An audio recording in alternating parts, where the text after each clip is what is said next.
All right, guys, it has taken me a little bit longer to get this video done than I wanted, but I have a good reason. I've gone back to work. I know if you remember a couple of years back, my well house burned down, and the guy that came up to replace all that for me, we had to pull everything out of the well and redo it. He called me a couple weeks ago and wanted to know if I needed something to do.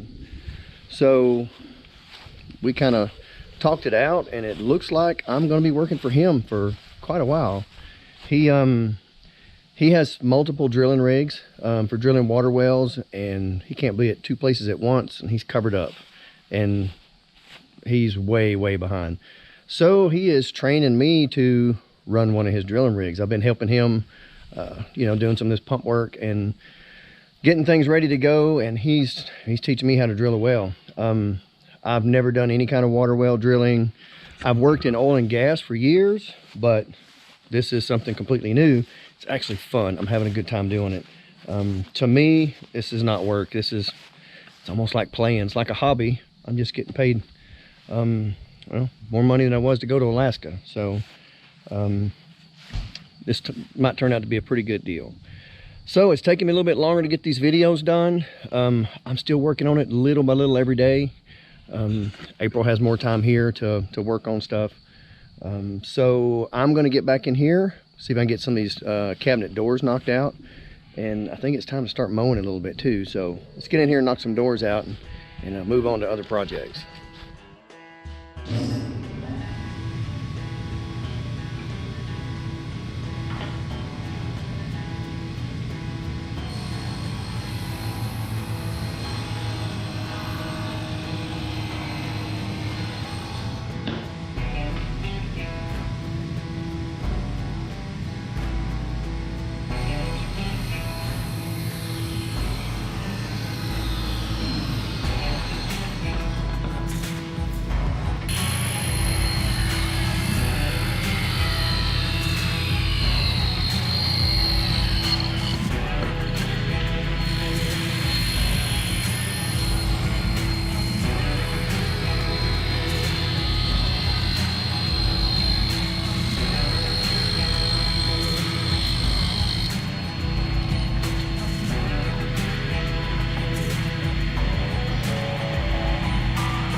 Pieces cut out. Now it's time to move out there to the router table.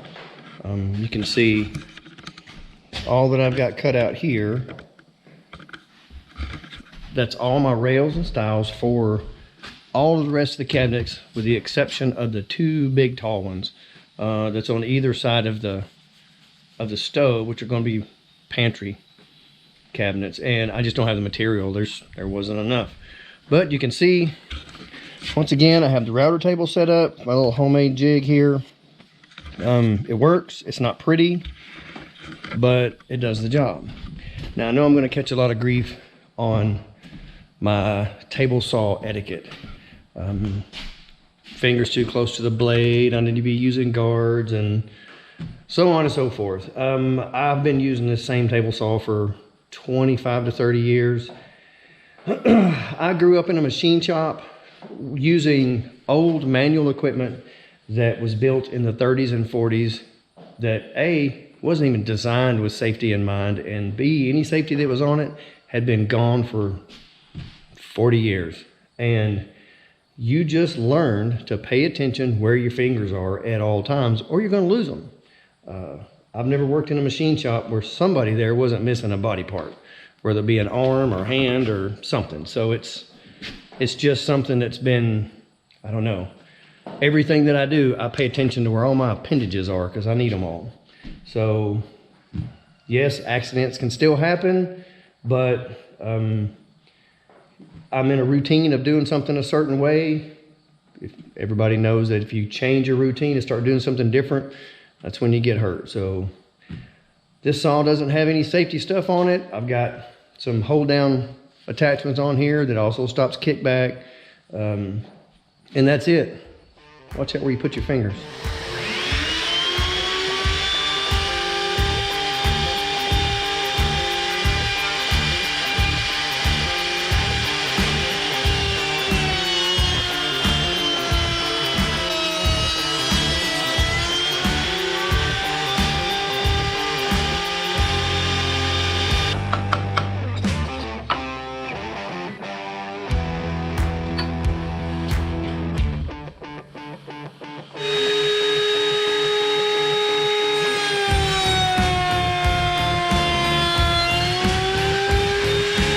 Up here you can see it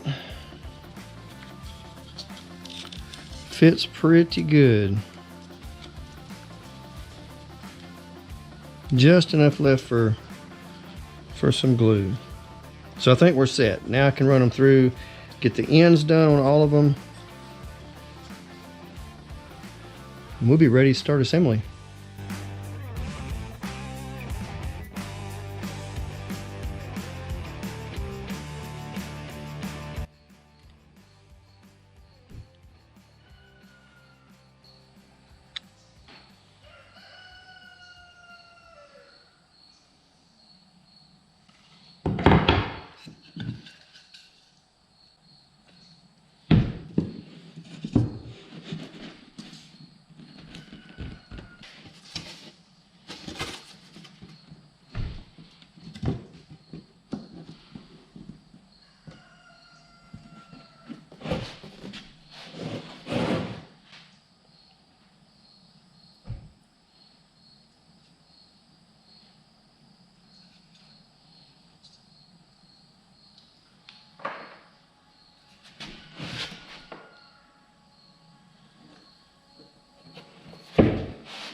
Go.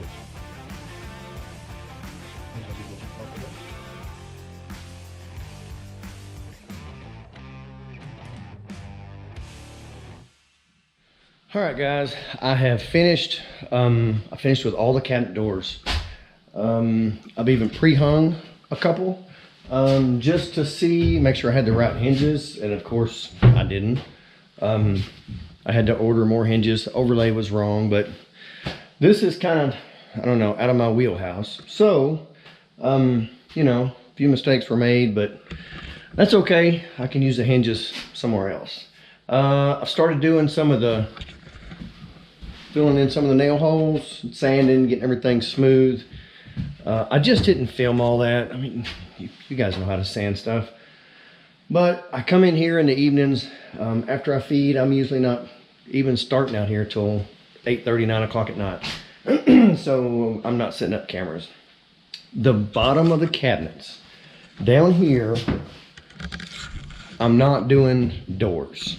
It's gonna look like a door, but everything is going to be a pull-out. I don't know, I just don't see any sense in opening a door and then crawling up inside of a cabinet when you can just pull the door and bring it all to you. So I'm doing boxes like these.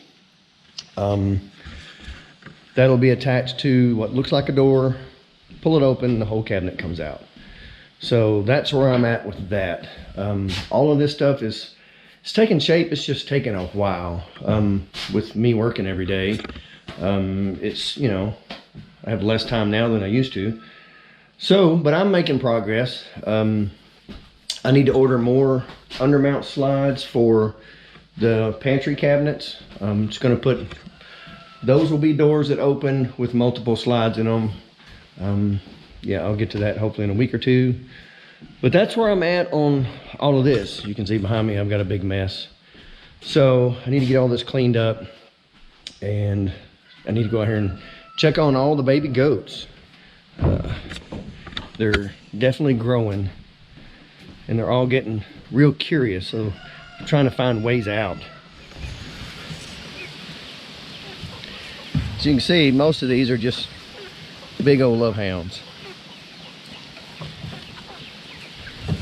I hate to see them all go, but we're only keeping probably this guy right here, and of course we're keeping the little females. All the other little boys got to go away.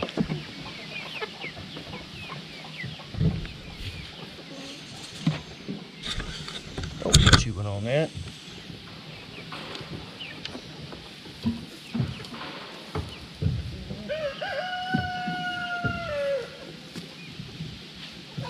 One thing I've thought about doing, I thought about putting up a live stream camera out here. I've had a few people suggest it to me so that we can just see goats 24/7. I don't know. I'll leave that up to you guys. If y'all want to see all this stuff out here on these goats 24/7, I'll put a camera up and you can just tune in and watch it whenever you want. So that's about it for this, guys.